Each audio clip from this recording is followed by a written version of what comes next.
Picture the Caribbean. Flowing water, blooming flowers, swaying palms. This is the life. Unless you're on this island. The view from above here in Haiti is beautiful, but once you travel down into those slums personally, life becomes ugly. How bad can you describe it? Pick a street, and potholes outnumber palm trees. Rivers flow with filth, and the poverty, 150 is a year's salary. The food that they are getting is not enough to feed all of them. Faces show decades of disappointment, blamed on politics. For the last 20 years, we have so many turmoils going on in the country. Then came the hurricanes, 4 this year alone. As far as food, it's critical right now. We don't have really enough food to serve all the people that are in need right now in the country. Guy Williams knows. He coordinates this warehouse for Food for the Poor, a mission whose name says it all. He distributes donations from around the world to hungry Haitians. But one gift? Oh, it's a big shipment, let me tell you. It tops all the rest.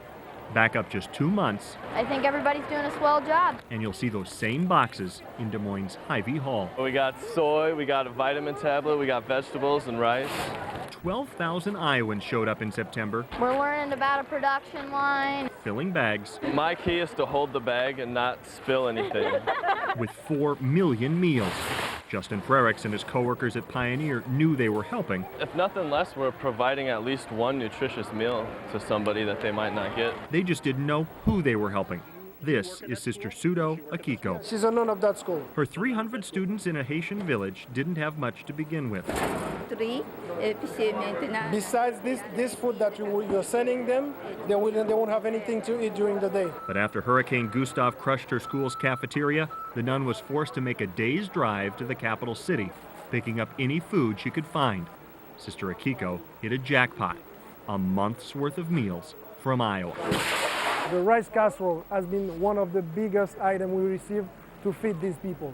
All of these thousands of boxes were shipped from Des Moines down to Miami by truck, and then on ship here to Haiti, where they're already feeding millions of people. It speaks volumes to the work that everyone put into this. As leader of the Iowa effort, Mark Isles helped make these meals. Today, he's traveled from Des Moines to Port-au-Prince to meet the people who will eat them. Coming down only validates what we thought we were going to see, and we're actually seeing it. Once they're loaded down, these old trucks, painted in wild colors, will bounce along dirt roads back to schools and orphanages. Wow, question. Where girls wearing blue ribbons are trying to forget that they've been abandoned by their parents who can't afford to raise them. Some of them have their mother and others have no one. Within earshot of their songs sung in French, you'll find another storeroom stocked with more meals. The Iowa effort is paying off. Absolutely. Absolutely, we can make a difference. When we're at arm's length away in our own country, you don't see it, but when you're here, you can see that we do make a big difference when we come together and put those meals together. A plastic bag of rice and protein cannot fix all of this country's problems, but millions of them, It's easy to see why they need our help. that makes a serious dent, If everybody puts their hands together, it can be fixed. proving you don't have to leave town to change the world, one scoop at a time. It's a good feeling to feed the world.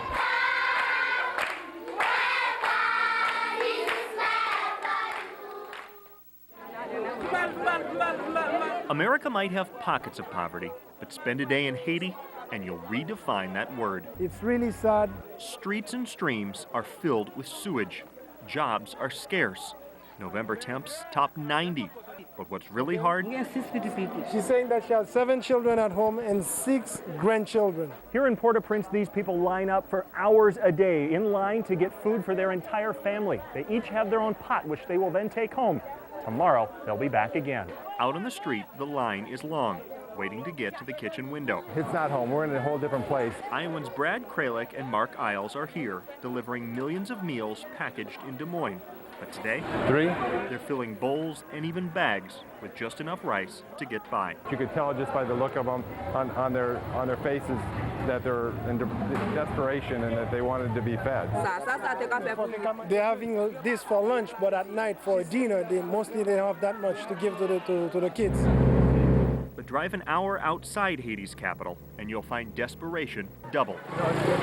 Cabaret was clobbered by tropical storms, and in a country where food seems as valuable as gold, a truckload carries a warning. You're worried about, is it going to be chaotic? They've seen it happen before, so they make people line up. We can also give 2 or 3 bags per person. It's the rice, soy, and vitamin casserole made in Iowa 2 months ago. We have 16,000 bags with us, but at the back of the line, there's still fear. Listen, if you're hungry all the time and you see an opportunity to get some food, you don't want to miss out on the opportunity, especially if you've got family at home. For a few minutes, women walk away with their arms filled with a week's worth of meals. But that line didn't stay a line for long. Within minutes of being here, the crowd erupted, got bigger and much louder, just because our food arrived. 50 became 100, then 2, then 3. Word had spread. Food was here, and Iowans were giving it away. Food for these people is everything, and they're willing to take extreme measures to get the food. Pushing, shoving, screaming.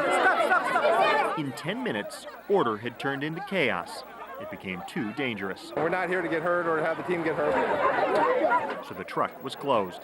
It was total shock. You know, scary and sad at the same time. But the Iowans were still inside. I'm afraid to open this unless it's... Surrounded by a crowd that didn't leave. So they tried again.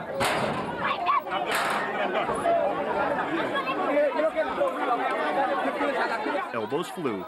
Screams continued. At one point in time, there was a young child who was almost pried up against the truck. They were afraid that they weren't going to all get food. And it was one of the most horrendous things I've ever seen. With sweat dripping and tensions rising, the Iowans decided it was time to go.